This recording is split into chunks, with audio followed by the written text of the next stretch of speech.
Hello, welcome to I Teach, I Learn, where I post videos about the Montessori method and suggest activities that you can do with your child at home.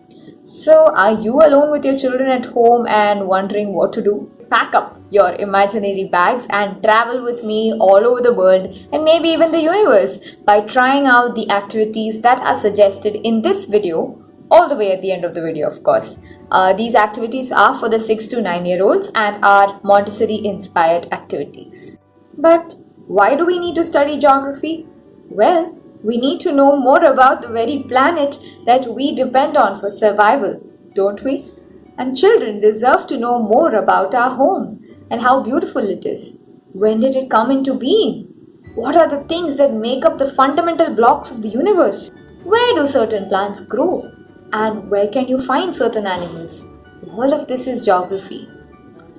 Also, knowing the relationships between the very human beings who live on this planet is also a part of human geography and political geography as well. Thus, in the Montessori environment, the study of geography lends itself beautifully to cosmic education. There are so many fields that arise from the study of geography as well. These include and are not limited to geology, physics, chemistry, botany, zoology, cartography, economics, civics, so on and so forth. But do you remember what cosmic education was?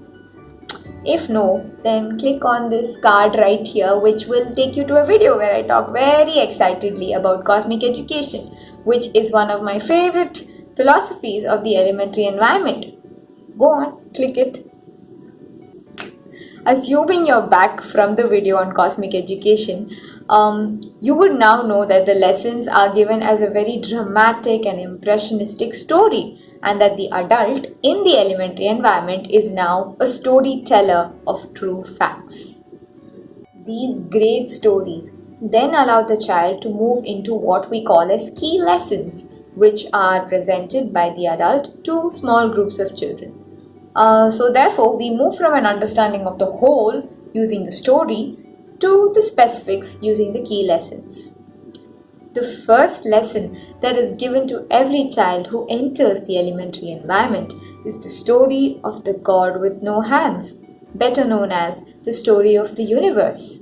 This great story is pretty dramatic, mesmerizing, beautiful, impressionistic, detailed, and quite long.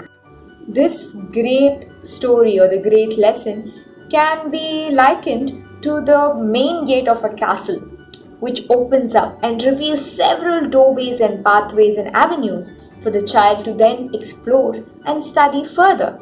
And here's the kick, the child gets to choose the doors as well, and then they lead back to the doors altogether. So it's from the whole to the details to the whole again. That's the beauty of the elementary Montessori curriculum. Well, while I can't narrate the entire lesson, though I know some of you would like me to, here are some of the things that are covered in this great story. The Big Bang, the start of the whole universe, the formation of a solar system and the sun, of course, our star, the speed of light, and impressionistic ideas of the nature of elements, the composition of Earth, density, gravity, so much more. Listening to such a great story is definitely going to raise a lot of questions in the young 6-year-old's mind. They, of course, have a reasoning intellect at this point and have a very vivid imagination. This is the right time for the adult to move into what we call as the key lessons. These lessons focus on the individual aspects that were introduced in the story and provide ample scope for moving further into details by the child themselves. Now let's look at why do we introduce a story in geography in the elementary environment. Is it because you want to increase vocabulary or you want to entertain the child? No, you are presenting facts to the child, but you are doing it in a way that will provoke their interest and trigger their imagination, so that these facts are not merely an end in itself. In fact, inside the stories and key lessons, there will always be something missing for the child to ask questions about, and that's when we lead them to other resources. Now, coming back to the key lessons that I mentioned, when we offer key lessons as adults, it is important to not give the details as pieces of information, not like bullet points that he has to copy down, but rather through very engaging activities like demonstrations, experiments, using charts which are impressionistic, or they can be work charts, or they can be actual factual charts as well. So, after the key lessons are given, the child can now work with the other children, assimilate their learning through various follow activities which are suggested by the children themselves.